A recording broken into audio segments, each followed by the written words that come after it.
ফজলুর রহমানের আসনে বিএনপি থেকে মনোনয়ন চান যে নেতা।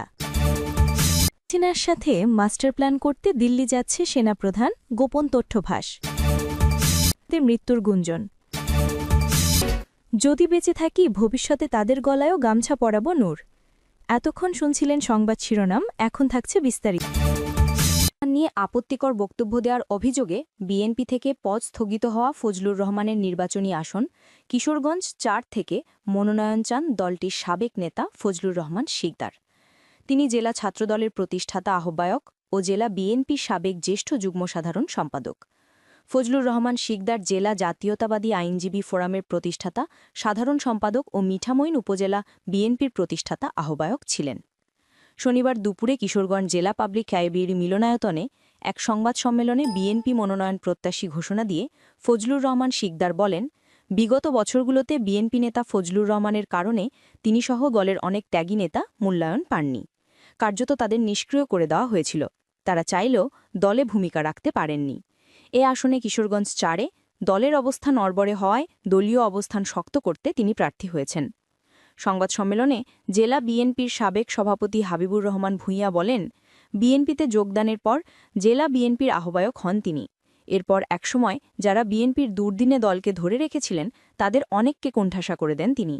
এমনকি তার পছন্দ না হওয়ায় অনেককে জেলা বিএনপির কোনো পদবিতে রাখা হয়নি। তিনি স্বৈরতান্ত্রিকভাবে দল চালিয়েছেন। তিনি বলেন, ফজলুর রহমান বিএনপিতে যোগদানের পর আমাদের যে অপমান তিরস্কার করা হয়েছে সেজন্য তীব্র নিন্দ জানাই। আমরা চাই বিএনপির আদর্শ ও উদ্দেশ্যকে ধারণ করে সর্বজন গৃহীত এমন কাউকে মনোনয়ন দেওয়া হোক যার দ্বারা হাওরবাসীর কল্যাণ হবে। আজ যিনি প্রার্থিতা ঘোষণা করেছেন তাকে স্বাগত জানাই। আওয়ামী লীগের শেখ হাসিনাকে বীরের বেশে ফেরাতে ভারত ও বাংলাদেশি সেনাপ্রধানের মাস্টার প্ল্যান।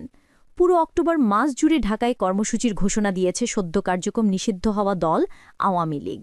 এবার কৌশল পরিবর্তন করছে দলটির শীর্ষ পর্যায়ের নেতারা। ঢাকা দখল করতে ধানমন্ডি 32-এ পুরো ১ লক্ষ জনতার সমাগম করে জনসভা করতে যাচ্ছে আওয়ামী লীগ। আওয়ামী লীগকে রাজনীতিতে ফেরাতে মরিয়া হয়ে মাঠে নামছে সেনাপ্রধান ওয়াকারুজ্জামান ও দিল্লি। যে কোনো মূল্যেই হোক না কেন শেখ হাসিনাকে দেশে এনে রাজনৈতিক কর্মসূচি পালন করাতে হবে। একের পর এক তারা প্ল্যান করেই যাচ্ছে। গত মাসে ঢাকায় একযোগে পুরো শহর জুড়ে মিছিল করেছে দলটি। তাদের বর্তমান প্ল্যান এই মিছিলকে ঘিরেই। ঝটিকা মিছিল দিতে দিতে একসময় বড় মিছিল দিয়েই এই অন্তর্বর্তী সরকারকে গণ আন্দোলনের চাপে ফেলে পতন ঘটিয়ে দেবে। আরও বড়সড় প্ল্যান করতে দিল্লিতে সন্ত্রাস দমন সম্মেলনের নামে শেখ হাসিনার সঙ্গে দেখা করতে দিল্লি যাচ্ছেন সেনাপ্রধান। দিল্লি থেকেই যে প্ল্যানই করুক না কেন বাস্তবায়নের দায়িত্ব পালন করার নির্দেশ সেনাপ্রধানের উপরই ভার পড়েছে। এবারের প্ল্যান একটু অন্যরকমভাবে বাংলাদেশের অর্থনীতিকে ধ্বংস করে দিয়ে দেশকে দেউলিয়ার দিকে ঠেলে দিয়ে ইউনুসকে চাপে ফেলে জনগণকে দিয়েই তাকে হটানোর প্ল্যান চলছে। শেখ হাসিনা ক্ষমতা হারানোর পর থেকেই একের পর এক মাস্টার প্ল্যান করেই যাচ্ছে। অন্তর্বর্তী সরকারকে চাপে ফেলতে ষড়যন্ত্র চলমানই রেখেছে। জাতিসংঘের শান্তিবাহিনী মিশন থেকে সেনাবাহিনীর সদস্যদের ফেরত আনা এবং দেশের নিরাপত্তা সংক্রান্ত বিভিন্ন বিষয় নিয়ে ড ইউনুস ও তার নিরাপত্তা উপদেষ্টা খলিল বর্তমানে বেশ ব্যস্ত। এই পরিস্থিতির প্রেক্ষাপটে সরকার বাংলাদেশ সেনাপ্রধান লেফটেন্যান্ট জেনারেল ওয়াকারুজ্জামানকে আগামী ১৩ থেকে ১৬ অক্টোবর ভারতে অনুষ্ঠিত ২টি আন্তর্জাতিক সম্মেলনে যোগ দেওয়া থেকে বিরত রেখেছে। প্রথমত ১৪ অক্টোবর দিল্লিতে জাতিসংঘের শান্তিবাহিনী মিশনে সেনাবাহিনী প্রেরণকারী ৩০টি দেশের সেনাপ্রধানদের নিয়ে ২ দিনব্যাপী একটি সম্মেলন অনুষ্ঠিত হবে। একই সময় ১৩ থেকে ১৬ অক্টোবর ভারতের আয়োজনে south Asia counter terrorism conference ২০২৫-এরও একটি সম্মেলন অনুষ্ঠিত হবে। সেনাপ্রধানের অনুপস্থিতিতে এই ২ সম্মেলনে বাংলাদেশের প্রতিনিধিত্ব করবেন আর্মি ট্রেনিং অ্যান্ড ডক্ট্রিন কমান্ডের GOC commander lieutenant general Mainur Rahman. তার নেতৃত্বে বাংলাদেশের প্রতিনিধি দল অংশগ্রহণ করবে। সামরিক বিশ্লেষকরা মনে করছেন, সেনাপ্রধানকে না পাঠিয়ে লেফটেন্যান্ট জেনারেলকে প্রতিনিধি হিসেবে পাঠানো মানে ড ইউনুস সরকার শান্তি মিশন এবং ৩০ দেশের সেনাপ্রধানদের উপস্থিতিকে কম গুরুত্বের হিসেবে দেখেছে। এই সিদ্ধান্ত দেশের কূটনৈতিক অবস্থান এবং আঞ্চলিক নিরাপত্তা প্রক্রিয়ায় বাংলাদেশের ভূমিকাকে অস্পষ্ট বার্তা প্রদান করছে। বাংলাদেশ সেনাবাহিনী দীর্ঘদিন ধরে জাতিসংঘের শান্তি প্রক্রিয়ায় সক্রিয়ভাবে অংশগ্রহণ করে আসছে এবং আঞ্চলিক নিরাপত্তা বজায় রাখার ক্ষেত্রে গুরুত্বপূর্ণ ভূমিকা পালন করছে। সেনাপ্রধানের আন্তর্জাতিক অংশগ্রহণ কেবল কূটনৈতিক বা নিরাপত্তার ক্ষেত্রেই নয়, বরং দেশের আন্তর্জাতিক সম্পর্ক এবং আঞ্চলিক সহযোগিতার দৃঢ় অবস্থানকেও দৃশ্যমান করে থাকে। তবে সাম্প্রতিক পরিস্থিতি নির্দেশ করছে সেনাপ্রধান বিভিন্ন ভ্রমণে যেমন আমেরিকা, মালয়েশিয়া, চীন ও কাতার সফর করছেন। অন্যদিকে প্রতিবেশী দেশে ৩০ দেশের মিলনমেলায় তার অনুপস্থিতি দেশের শান্তিরক্ষায় অবদানকে কম গুরুত্বের হিসেবে উপস্থাপন করছে।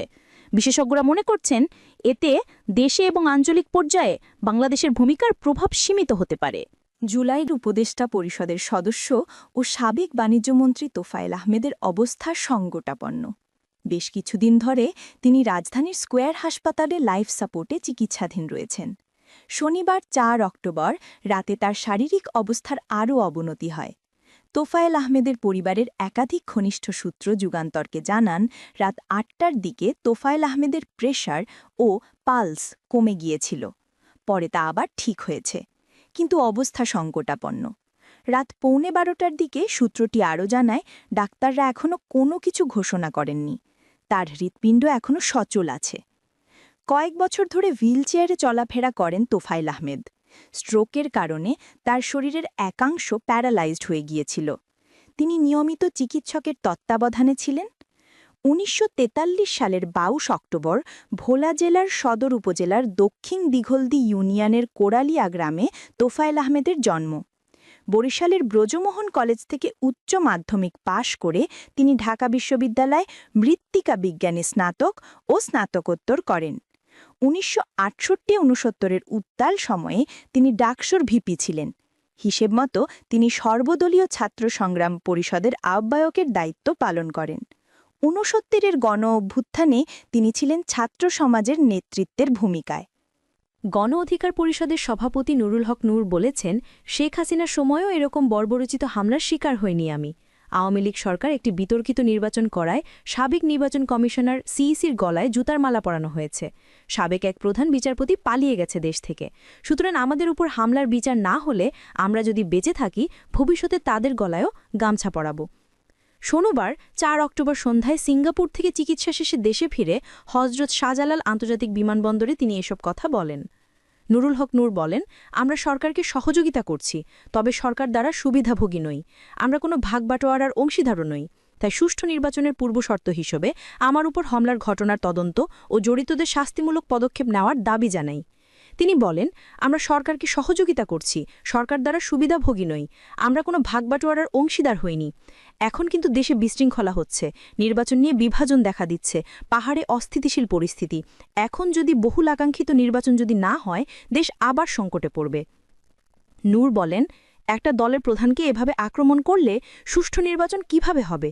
সমঝোতার নির্বাচনে যাদের ইশারা দিবে তারাই নির্বিঘ্নে আওয়ামী লীগের আমি ডামি নির্বাচনের মতো প্রচারণা চালাবে, মিছিল মিটিং করবে।